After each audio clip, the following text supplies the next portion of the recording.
We provide you the platform to turn your dreams into reality. Give wings to your aspirations with KR Mangalam University. नमस्कार, news nation के digital platform पर आप सभी का स्वागत है। मैं हूं आपके साथ अमृता गर्ग और आज हम चर्चा करेंगे वक्फ कानून पर और मेरे साथ मेरे सहयोगी पंकज भी रहेंगे और मोहित भी मेरे साथ रहेंगे। और वक्फ पर लगातार दूसरे दिन आज सुनवाई है, लगातार तीसरे दिन की सुनवाई आज है। और 2 दिन इससे पहले हमने देखा कि कोर्ट ने दोनों पक्षों को सुना और तुषार मेहता की तरफ से जो है वो रखा गया सरकार का पक्ष और उधर कपिल सिब्बल की तरफ से याचिकाकर्ताओं का जो पक्ष है वो रखा गया। दोनों ही तरफ से लगातार दलील अपील रखी जा रही है और कपिल सिब्बल जहां ये कहते हैं कि वक्फ को लेकर किस तरीके की जो इनसिक्योरिटीज़ हैं उनको एड्रेस करना बहुत ज़रूरी है और कुछ ऐसा उसमें संशोधन किया गया है जो ज़रूरी नहीं है। तो वहीं तुषार मेहता का तर्क ये है कि अगर इसे कानून बनाया गया है तो बहुत सोच समझकर कानून बनाया गया है। सरकार ने उससे पहले पूरी रेकी की है, एक बड़ा जन समुदाय है जिसका एक सर्वे किया गया है, जिनकी राय ली गई है, उसी के आधार पर ये संशोधन किए गए हैं। तो इन तमाम चीज़ों को लेकर जब सुनवाई लगातार तीसरे दिन हो रही है, 3 दिन तक हो रही है, तो यहाँ आपको ये भी बता दें कि अब जो निर्णय आता है या कोर्ट अंतरिम राहत देगी या नहीं देगी, इस पर तो सबकी निगाहें हैं, लेकिन बहुत दिन बचे नहीं क्योंकि आगे वीकेंड है और वीकेंड के बाद गर्मी की छुट्टियां 26 तारीख से पड़ रही हैं और फिर आगे 13 जुलाई तक गर्मी की छुट्टियां जो है वो रहेंगी। तो तकरीबन 1 से 2 महीने का ये समय, 1.5 महीने का लगभग रहेगा। तो अब इन 2 दिनों में आज और कल अगर सुनवाई होती है तो क्या कुछ होगा ये भी देखना रहेगा और अब तक की कार्रवाई क्या कुछ रही है उससे पंकज जी क्या समझ आता है, क्योंकि कोर्ट ने ये तो साफ कर दिया है मुस्लिम पक्ष को या याचिकाकर्ताओं को, जिसमें एक याचिका असदुद्दीन ओवैसी की भी है, 5 याचिकाओं पर जो सुनवाई है वो हो रही है, उसमें ये कह दिया गया है कि अंतरिम, क्योंकि ये कानून अब बन चुका है, तो इसमें कोर्ट का ये कहना है कि हम ज़्यादा जो आपको रियायत है या जो आप चाहते हैं, अंतरिम राहत चाहते हैं, वो तब तक नहीं दे सकते जब तक आप कोई ठोस दलील ना लेकर आए। तो ऐसे में आपको क्या लगता है कि ये ठोस दलील कपिल सिब्बल आज या कल कोर्ट में रख पाते हैं अगर कल सुनवाई होती है? देखिए, सबसे मैं ये बड़ी बात बता दूं, इसमें जो सीजे हैं, जो BR गवई, वो खुद इसकी सुनवाई करें। 2 बेंचों की पीठ है, सीजे गवई और जस्टिस एजी मसीह इसका कर रहे हैं, जबकि जो वादी पक्ष हैं और इनके तरफ से जो है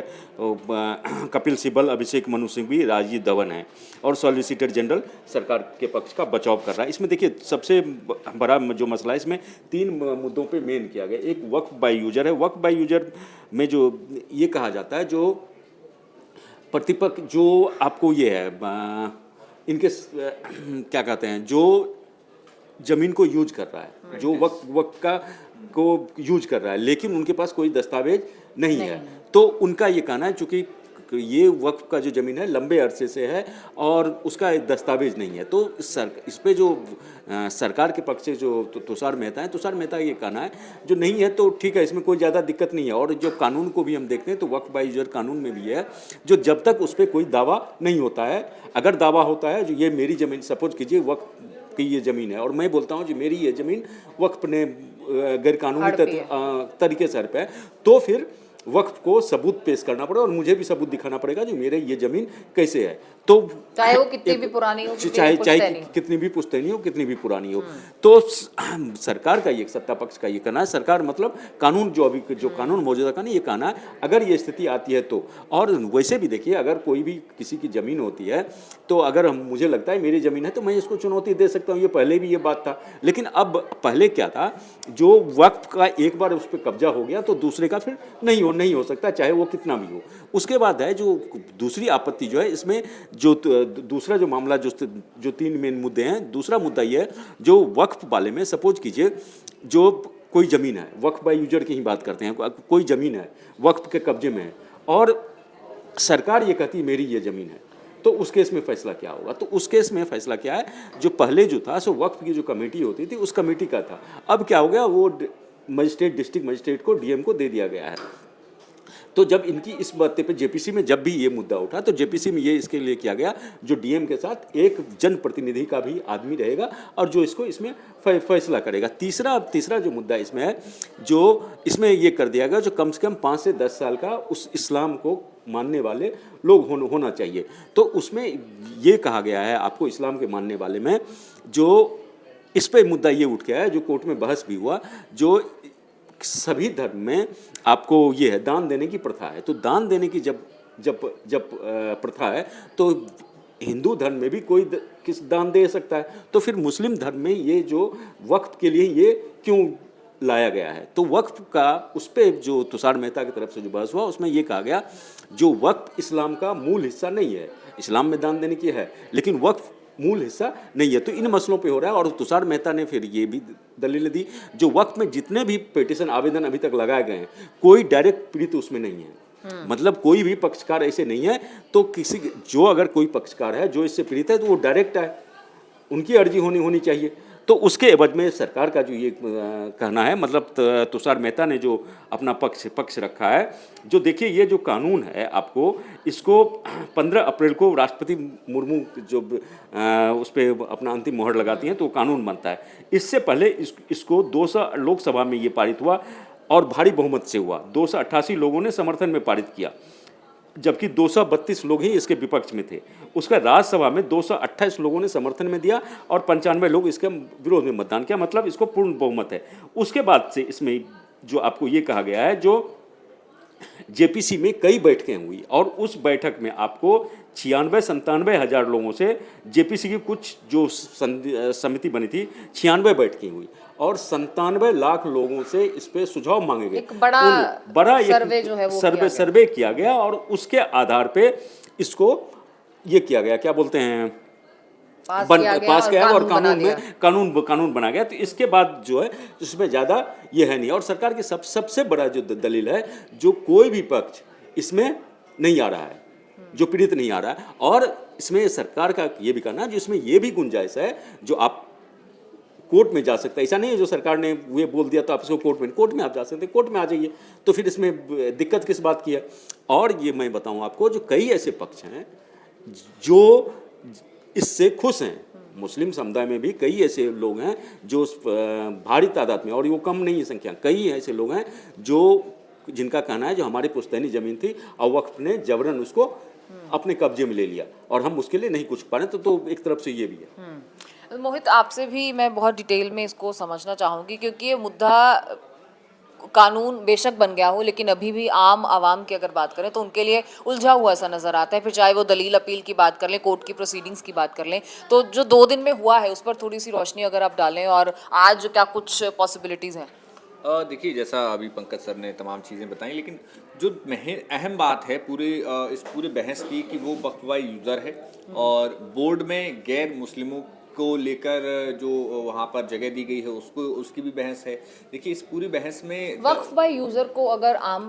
बोलचाल की भाषा में दर्शकों को समझाना हो तो कैसे समझाएगा? देखिए, वक्फ बाय यूज़र एक ऐसा लॉज था, दरअसल जब पुराने इतिहास में जाएंगे तो बहुत पहले ये कहा गया था कि उस ज़माने में कई लोगों ने अपनी संपत्तियां वक्फ कर दी, लेकिन उनके कागज़ नहीं है, या फिर जो वक्फ बाय यूज़र उन इस क्लॉज के ज़रिए वो सारी संपत्तियां जो लोग एज अ मुस्लिम प्रैक्टिस वहाँ पर करते थे और उसको वक्फ का दावा कर दिया जाता था। ऐसा कई सारी प्रॉपर्टियां हैं जिनके कागजात नहीं हैं, वो एक अलग मसला है, लेकिन कई सारी जगहों पर दुरुपयोग के अब मामले सामने आए कि जब वक्फ बाय यूज़र, यानी कि आप जब वहाँ पर प्रैक्टिस करते हो और आप वहाँ पर दावा कर देते हैं कि ये वक्फ की संपत्ति है, और अधिकांश तौर पर यहाँ पर वो संपत्तियाँ जो सरकारी संपत्तियाँ होती हैं, और ख़ास तौर पर जो सरकारी संपत्तियाँ जहाँ पर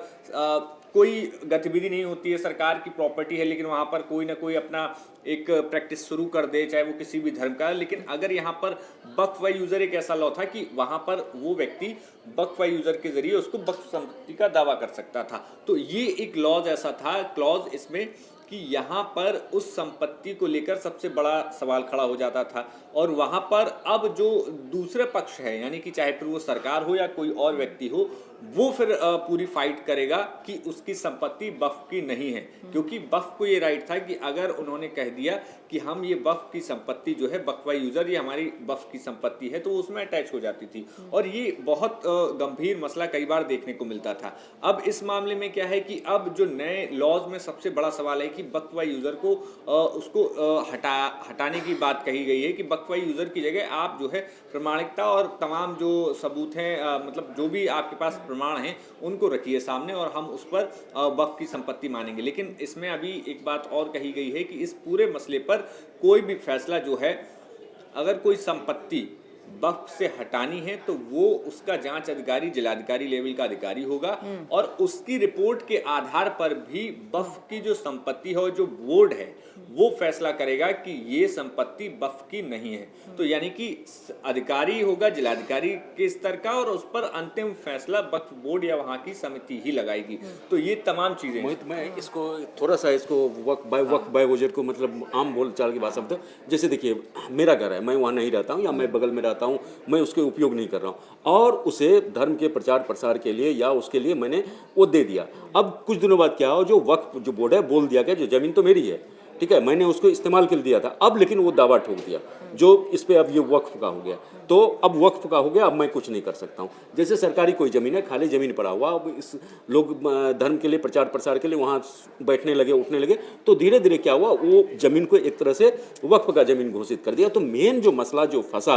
इसी दोनों मुद्दे को लेकर फंसा। और अगर कुछ बदलाव की हम बात कर लें कि क्या क्या इसमें संशोधन हुए हैं, तो उसकी भी फहरिस्त लंबी है। तकरीबन 14 के करीब जो है बदलाव जो नए जब कानून बना है तो उसमें किए गए हैं। पहले तो उसके मूल ढांचे को लेकर, जिसमें अब 2 महिलाएं हो सकती हैं और 2 गैर मुस्लिम हो सकते हैं। इसके अलावा जो स्टेट बोर्ड्स हैं वक्फ के, क्योंकि 32 कुल बोर्ड हमारे देश में है और इसमें बताया गया है कि जो शिया और सुन्नी समुदाय के जो लोग हैं उसके अलावा जो गरीब तबके के मुसलमान हैं, जो और जात है, उसमें से भी जो है वो उस तबके से भी इसमें मेंबर्स जो हैं वो लिए जा सकते हैं। और अगर नेशनल जो इनकी काउंसिल है, वक्फ काउंसिल है, उसमें भी बताया गया है कि राज्यसभा और लोकसभा से मेंबर होंगे। और पहले ये जो रिप्रेजेंटेटिव्स होते थे इनका ये ज़रूरी था कि वो मुसलमान हों, लेकिन अब ये बाध्यता नहीं रहेगी। जो सांसद चुने जाएंगे वक्फ काउंसिल के लिए वो मुसलमान हों, ये ज़रूरी नहीं होगा। ये एक बड़े बदलाव जो है जो मूल ढांचे में वक्फ बोर्ड के ढांचे में किए गए हैं। इसके इतर जो बदलाव हैं वो आप देखिए, इसमें जो तमाम वक्फ बोर्ड होते हैं, राज्य वक्फ का अलग बोर्ड होता है, केंद्रीय वक्फ बोर्ड अलग होता है। तो जो केंद्रीय वक्फ बोर्ड है उसमें 22 सदस्यों की संख्या होगी, तो इसमें 3 से 4 गैर मुस्लिम सदस्य यहाँ पर हो सकते हैं। और वहीं अगर जब हम राज्य बोर्ड की बात करते हैं तो वहाँ पर कुल 11 लोग, इसके बोर्ड के सदस्यों की संख्या 11 निर्धारित की गई है, जिसमें 3 लोग गैर मुस्लिम हो सकते हैं। तो ये पूरा स्ट्रक्चर है। अच्छा, ये तर्क बार बार दिया जा रहा था कि भाई गैर मुस्लिम को क्यों इस बोर्ड में शामिल किया जा रहा है, अन्य धर्मों में तो नहीं होता है, ऐसा तमाम चीज़ें जो दलील दी गई थी। इस पर कोर्ट में सरकार या तुषार मेहता का जो पक्ष ये था कि वक्फ की जो संपत्तियां होती हैं उनसे प्रभावित जो लोग होते हैं वो गैर मुस्लिम भी होते हैं। कई सारे गैर मुस्लिम लोग होते हैं, अन्य धर्मों के लोग होते हैं, जिनकी संपत्तियां या तो वक्फ से संबंधित होती हैं या उनके मामले कोर्ट में होते हैं। तो इसलिए ये कहना कि गैर मुस्लिम वक्फ बोर्ड में नहीं होने चाहिए, उनका कहना है कि जब इससे प्रभावित गैर मुस्लिम लोग भी हो रहे हैं, इस चीज़ से उन दूसरे धर्म के लोगों को प्रभाव पड़ रहा है, संपत्तियां कई लोगों ने दावा किया है, तो ऐसे में यहाँ पर गैर मुस्लिमों का होना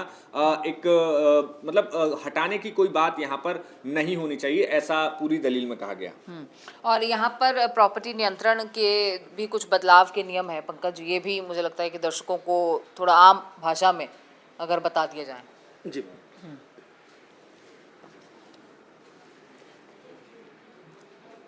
वक्फ जो प्रॉपर्टी नियंत्रण का है, इसमें ये जो पॉइंट बता गया, क्या या सरकार की तरफ से नियुक्त ऑडिटर वक्फ का ऑडिट करेंगे। अगर वक्फ प्रॉपर्टी पे कोई विवाद होता है तो ऑडिट करेंगे। पहले देखिए, पहले क्या था वक्फ वाले में, जो अभी कानून के मूल जो अवधारणा में चेंज हुआ, पहले संपत्ति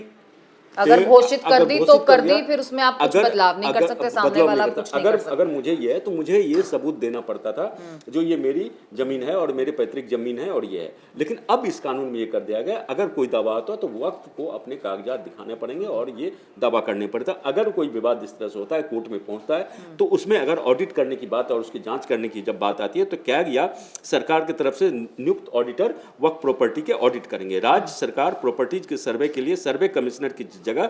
जिला कलेक्टर को नियुक्त करेगा। उसके बाद से क्या है, बोर्ड को अपनी प्रॉपर्टी जिला कलेक्टर के ऑफिस में अब रजिस्ट्रेशन कराना पड़ेगा। वक्फ का एक रजिस्ट्रेशन अब जरूरी हो गया है। इससे पहले ऐसा कुछ नहीं था। इससे पहले जो दूसरी जो साइड है उसी को अपने सबूत रखने पड़ेंगे, उसी को अपना पक्ष साबित करना पड़ेगा। लेकिन अब वक्फ को भी खुद को साबित करना होगा अगर वो कोई दावा कर रहे हैं, और उनकी जो प्रॉपर्टीज होंगी बाकायदा वो रजिस्टर्ड होगी, यानी ऑन पेपर होगा। इसमें कोई भी धोखाधड़ी वाली कोई गुंजाइश रहेगी नहीं। तो देखिए, इसमें मुझे जो इसमें लगता है, अगर इस तरह का कुछ कुछ होता है तो एक जो कागजी कार्रवाई हो जाएगा और फिर ये क्लियर हो जाएगा, हाँ ये पुख्ता हो प्रॉपर्टी जाएगा। ये पुख्ता हो जाएगा, विवाद का कोई मसला नहीं रहेगा। उसके बाद से है जब कलेक्टर किसी विवादित प्रॉपर्टी पर रिपोर्ट देते हैं तो उसे वक्फ प्रॉपर्टी नहीं माना जाएगा, यानी सरकार के फैसले ना लेने तक प्रॉपर्टी को वक्फ के कंट्रोल में नहीं रहेगा। और मान लीजिए कोई विवाद हो जाता है तो जब तक उस पर कोई फैसला नहीं आता तो वक्फ का प्रॉपर्टी, और इस पर भी बड़ी आपत्ति जताई जा रही है, इस पर भी आपत्ति है कि जब तक आप फैसला नहीं सुनाते आप उसको वक्फ का ही रहने दें, ये कहा जा रहा है वक्फ की तरफ से और जो याचिकाकर्ताओं की तरफ से याचिकाएं दी गई हैं। लेकिन जो कानून में बदलाव हो गया है वो ये है कि जब तक कोई ये प्रॉपर्टी डिस्प्यूटेड है वो सरकार की मानी जाएगी, उस पर वक्फ का कोई भी जो कंट्रोल है वो नहीं होगा। तो इस पे जो सुनवाई के दौरान कपिल सिब्बल का ये दलील था, जो इसका मतलब यह है सरकार जो है सो जमीन को हड़पना चाहती है, तो उन्होंने अपना पक्ष कुछ इस तरह से कोर्ट में रखा था। उसके बाद से बिना कागजात के कोई प्रॉपर्टी वक्फ नहीं मानी जाएगी। मसलन मस्जिदें वक्फनामे के बिना भी वक्फ की संपत्ति होती थी, अब ऐसा नहीं होगा। जैसे मस्जिद वगैरह बन जाता था तो वक्फ की संपत्ति नहीं भी होता था फिर भी उसको माना जाता था, तो अब ऐसा नहीं होगा। उसके बाद से आप देखिए एक जो धारा 70 खत्म होगी, धारा 70 एक था, धारा 40 था, इसके तहत वक्फ को किसी संपत्ति को अपनी संपत्ति घोषित करने का अधिकार था। मतलब वक्फ धारा जो वक्फ का जो था धारा 40 उसके तहत कोई भी संपत्ति वक्फ का संपत्ति हो जाता था वो कर देते, तो इसको खत्म किया गया। वक्फ ट्रिब्यूनल के फैसले को कोर्ट में चुनौती दी जा सकेगी। अभी तक वक्फ ट्रिब्यूनल के फैसले को सिविल, राजस्व या दूसरी अदालतों में वक्फ के इसको चुनौती, तो फिर ये कैसे निपटारा होता था? वक्त के जो थे जो अपना उनकी कमेटी होती है, तो कमेटी में उस बात पे चर्चा होती है और इसको सुलटा दिया जाता था। तो वो तो एक तरफा डिस्कशन हुआ, एक तरफा फैसला, कुछ हाँ, ऐसा। तो इसी कई मामलों में ये देखा तो इसीलिए ये विवाद आ रहा था। जो वक्फ ने पे जो लगा एक वक्फ पे भूमाफिया का भी आरोप लगा, जो वो जबरन जमीनों को कब्जा कर लेती थी और फिर जो पीड़ित पक्ष थे, पीड़ित पक्ष को न्याय नहीं मिल पाता क्योंकि उन्हें कोर्ट जाने की अनुमति नहीं थी। तो इसमें कोर्ट जाने की भी बात की गई है। उसके बाद से नई कानून बनने से पहले या बाद में किसी भी संपत्ति को वक्फ प्रॉपर्टी घोषित किया गया है तो अब वह वक्फ प्रॉपर्टी नहीं होगी। जब तक उस पर फैसला नहीं आता वक्फ प्रॉपर्टी वो नहीं तो ये जो मूल ढांचे में बदलाव किए गए हैं, कैसे कोई प्रॉपर्टी वक्फ की होगी या नहीं होगी, और अगर उस पर कोई विवाद है तो उसका निपटारा कैसे होगा, क्या प्रोसीजर फॉलो होगा, पहले कैसे होता था, ये हमने आपको बता दिया है। कोई इस मामले में कुछ तफसीलात अगर मोहित रह गई हो तो आप दर्शकों नहीं, लगभग सारी डिस्कशन पूरा हो गया है और इस डिस्कशन में बहुत सारे एक्सपेक्ट्स हैं कि आखिर बड़ी बात ये भी है कि आखिर इतिहास क्या रहा है, वक्फ बोर्ड की कहाँ से शुरुआत हुई, कहाँ पर ये चुनौती हुई। ये एक लंबी फहरिस्त है जो लगातार हम न्यूज़ नेशन और अपने प्लेटफॉर्म के माध्यम से बताते रहे हैं। अब देखना होगा कि आज जब कोर्ट में सुनवाई होगी तो क्या कुछ बहस वहाँ पर देखने को मिलती है, क्योंकि आज एक बहुत अहम बहस मानी जा रही है, क्योंकि लगातार आज तीसरा दिन है। क्योंकि मंगलवार को भी कपिल सिब्बल ने अपनी दलीलें दी, बुधवार को तुषार मेहता ने अपनी तमाम बातें कहीं, और आज जब तीसरा दिन है तब कोर्ट की तरफ से क्या कहा जाता है वो देखेंगे। बिल्कुल जाहिर तौर पे, क्योंकि कोर्ट ये कह चुका है कि आपको कोई ठोस दलील देनी होगी जिसके आधार पर हम आपको राहत दे सकें, अंतरिम राहत की जो आप डिमांड कर रहे हैं। अब ये आज निर्णायक दिन होगा, अंतरिम राहत मिलेगी या नहीं ये देखना होगा, या फिर कल की तारीख तय होगी ये भी देखना होगा। लेकिन फिलहाल उसके लिए इंतजार करना होगा और ये भी बहुत दिलचस्प होगा देखना कि मुस्लिम पक्ष की तरफ से या याचिकाकर्ताओं की तरफ से क्या दलील कपिल सिब्बल कोर्ट में रखते हैं। फिलहाल इस पर निगाहें रहेंगी। आप बने रहिए तब तक के लिए न्यूज़ नेशन के साथ और हमारे तमाम डिजिटल प्लेटफॉर्म्स पर हमारी वीडियोज़ को आप देखते हैं, उन्हें पसंद कीजिए, लाइक कीजिए और शेयर कीजिए। फिलहाल दीजिए इजाज़त, नमस्कार।